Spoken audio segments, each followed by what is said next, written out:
Most cyclists spend $600 on a power meter before they even know their actual max heart rate. It is 2026, and the training tech catalog is overwhelming.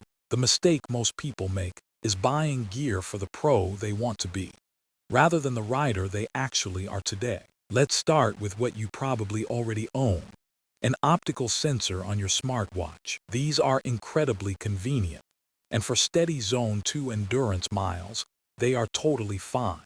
But here is where buyers get tricked.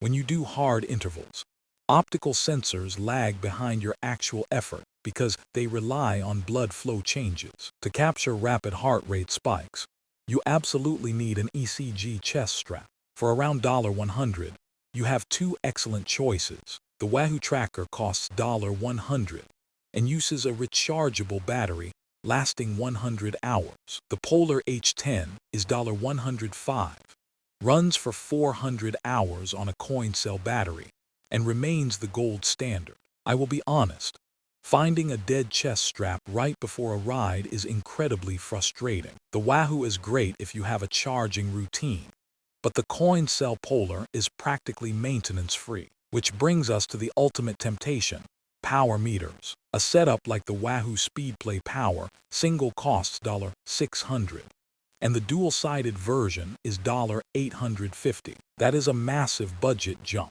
Here is the part most people miss. If you haven't built a structured training habit using a $100 heart rate strap, a $600 power meter just becomes a very expensive, distracting speedometer. Power shows the exact mechanical work you are doing. Heart rate shows your body's physiological response to that work. You eventually want both, but your heart rate is the foundation. What if you absolutely despise chest straps? The practical compromise is an optical armband, like the Polar Verity Sense. It sits on a meatier part of the arm, making it more accurate than a watch, though it still has a slight lag.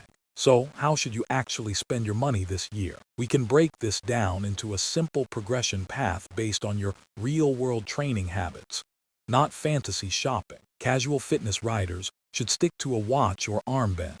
Riders starting structured training should buy a Wahoo TRACKR or Polar H10. Only committed racers who already train consistently should drop $600 on a power meter. Master the $100 tool before you buy the $600 tool. More data only makes you faster if you actually know how to use it. Master the basics before buying the upgrades.